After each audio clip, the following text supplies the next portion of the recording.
Hi folks, you're with Tacitus today, your pushback channel, and thank you for joining this audio live stream.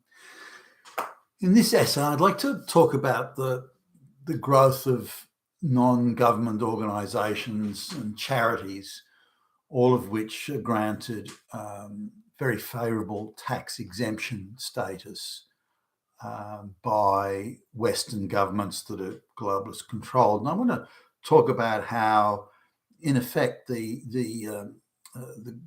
NGOs have been created as an additional arm of the globalization project.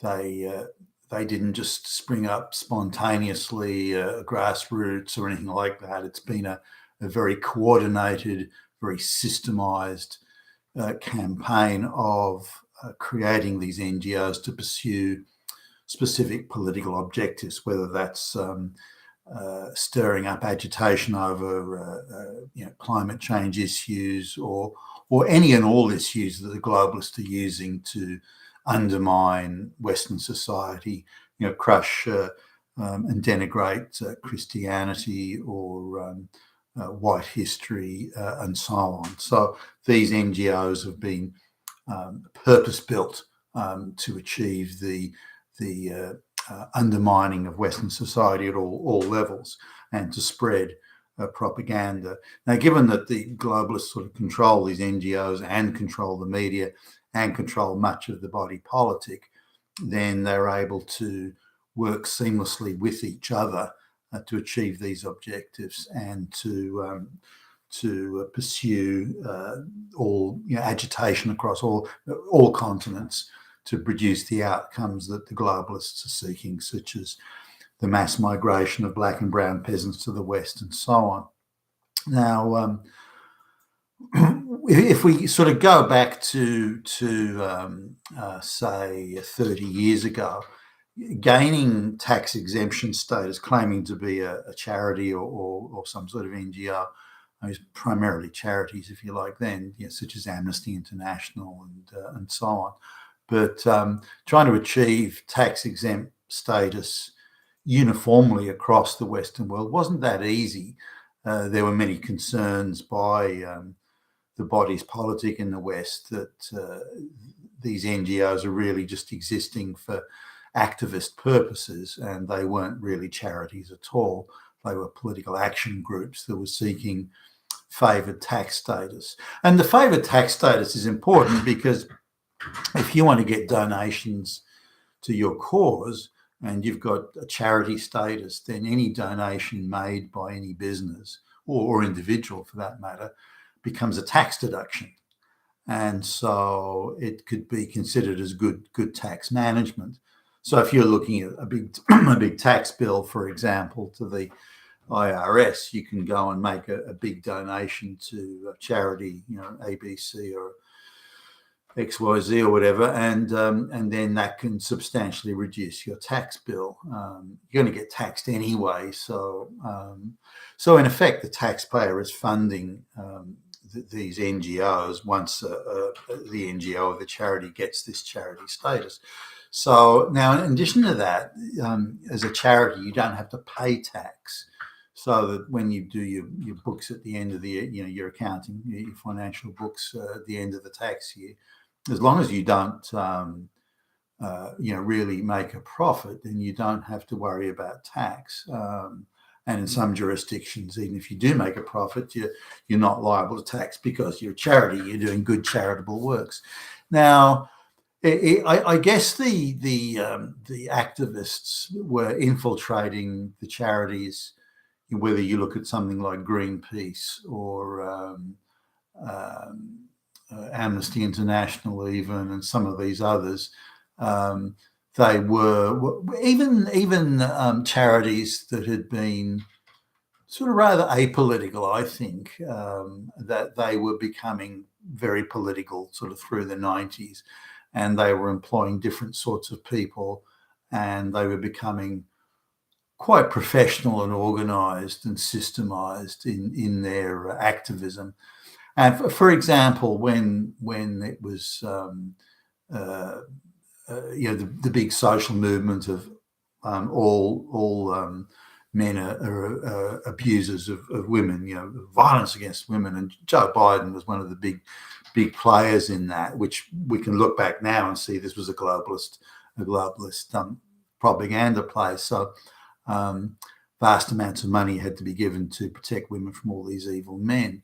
And the most outrageous propaganda and lie upon lie was peddled through the at that stage not fully globalist controlled media, and through people like Biden at the time. It was called, in the United States, it was called the VAWA Act, VAWA, Violence Against Women Act. So and these charities, supposed charities, such as Amnesty International, were pumping out the propaganda.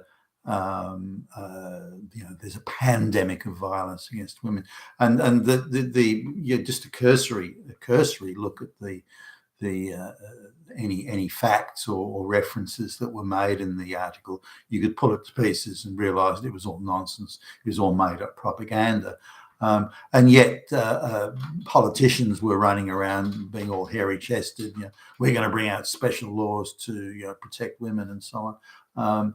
And this played a major role, I think, in family breakup and things like that, because it took the Marxist view of, well, you're not really being physically abused, but if you look at it in a different way, that physical abuse is swinging from a chandelier on a Sunday, therefore you are. So using these very strange, twisted and perverse definitions. And so there was a lot of women were being through the education institutions convinced that well actually, yeah, I didn't realize it. So if he drives the car, then he's abusing you by not letting you drive the car, which means he's really assaulting you, and so on and so forth.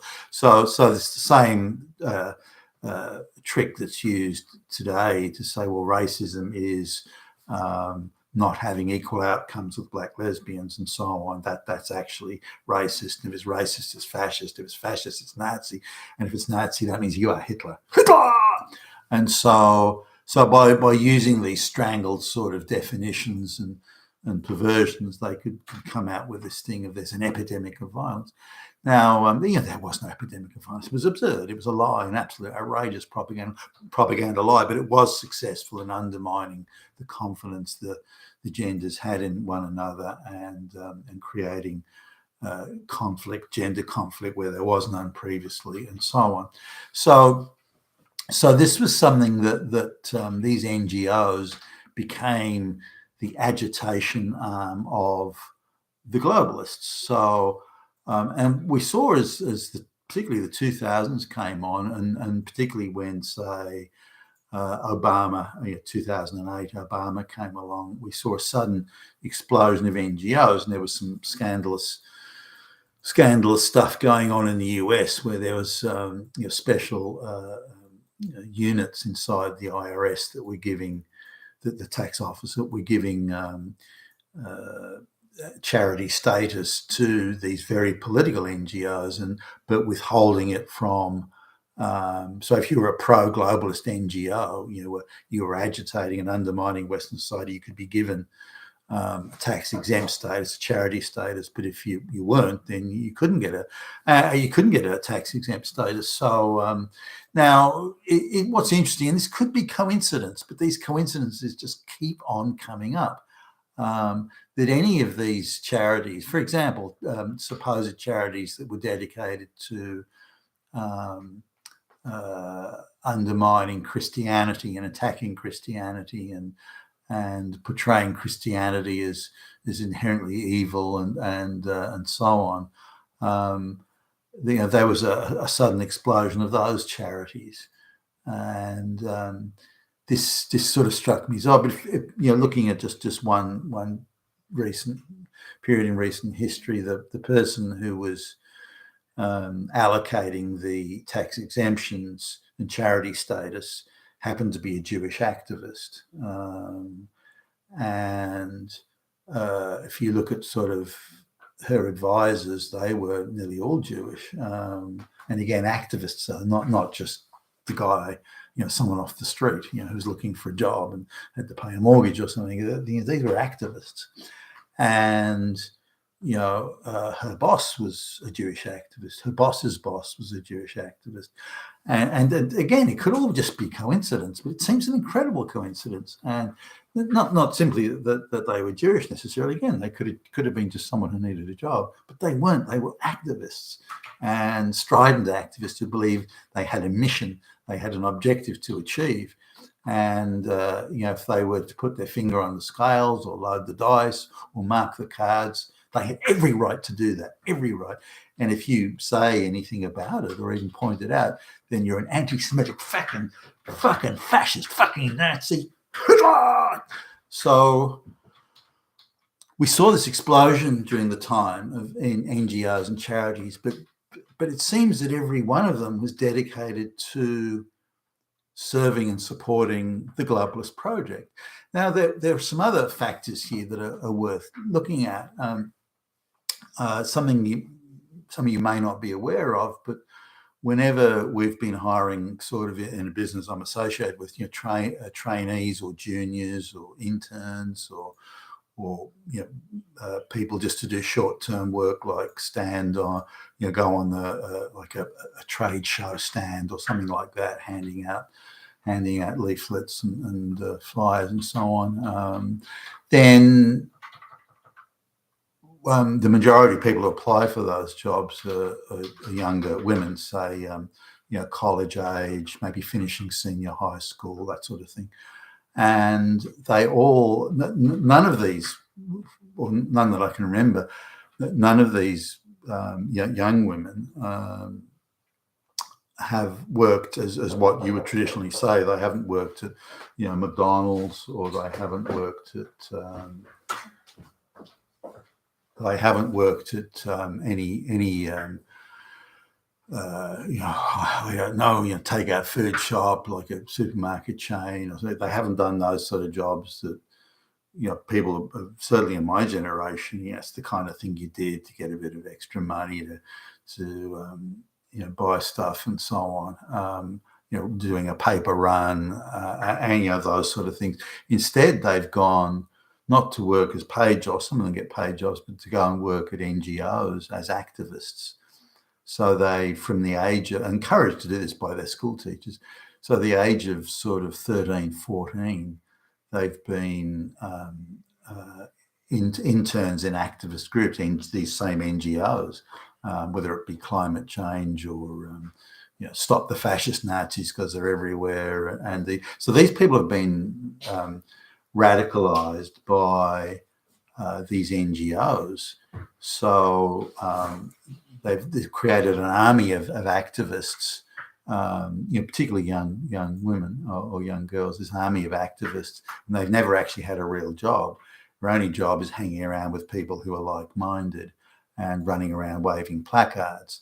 Now, they may get some, they may be conveyed, or the charity will hire, the NGO will hire a like some minibuses or something to take the people in for their activism. They'll print the placards for them. They'll do but they can hang out with the kids their own age and decide they're doing good work. We're stopping the Nazis. Whoa, we're edgy. We've got moral conviction. Now, for people who've got no purpose to their existence and look into the future to see an existence without purpose years into the future, running around waving placards and shouting and screaming Nazi or something, that maybe gives them a sense of purpose. But we have to accept that this, I believe, we have to realise that this army of NGOs and the tax exemptions given was a planned process. There was nothing organic about it at all. This was a globalist, we need an agitation machine, and we need it to get the kids. We need to bring the kids into that and radicalise them so they can come through. And you've got school teachers teaching children, saying, well, your job in life is to be an activist to stop the Nazis. And of course, young boys not so much, but young girls in particular are very susceptible to this. So So instead of thinking, well, I'll get married and have children, or I'll do this or do that, or, and career opportunities are very few, I'll either become an HR operative or a diversity and inclusion officer, or I'll be a street activist. Because there's not a broad range of decent possibilities. Most of them will realise in the years to come that they've got some shit job that they can barely afford to pay the bills, and they have a pointless existence.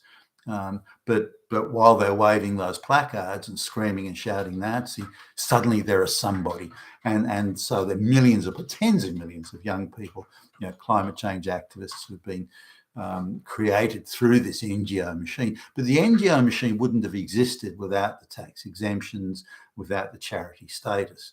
So this is a purposeful arrangement to create this as part of the globalization project. Similarly, you look at the office of any Western politician, and the little flunkies and little sort of girlies running around who are fussing about and they're called media advisors and all this sort of thing. A lot of them are very low IQ, and they're often the people who are drafting or attempting to draft legislation, which is why the legislation is so outrageously sloppy. You can also see the legal briefs that are put up to say, opposing the Trump administration's policies. They were clearly, in my view at least, written, that they were so sloppily written, they must have been written by first-year law students. Even the work coming out of Alvin Bragg's office in New York, that district attorney there, I cringe when I look at some of it, thinking, wow, this has got to be done by a D-grade first-year law student. I mean, it can't have been done by somebody with any sort of legal sophistication. But anyway, this army of activists that's created, and these politicians have got staff that is all of them have worked and have come through and been radicalised and mentally conditioned by this same NGO system of radicalising the kids, hand in glove with the education system, and then they're all moving into parliament. Now, a lot of these people, or a decent proportion of them, will end up themselves being supposed political representatives of the people, but in fact they're not. They're representatives of the globalist project, and believe that the voters out there are all Nazis anyway. So they're there to kill off their own voters. So we need to understand this integration of the globalist machine and the cynical use of NGOs, tax exemption, and so on, charity status, to create just one of the big and very important arms of the globalization project. And consider that certainly from 2008 onwards, they really ramped up and accelerated this NGO thing, and allocating, granting these tax exemption type status to these obviously politically activist, globalist controlled NGOs. And so what we've got now is for 15 years, kids that were being drawn in, even if they at the youngest, they were drawing them in around 13, 14 or so. These people are now in their late 20s. If they were 18, 19, first year college were brought in, they'd be in their mid 30s now.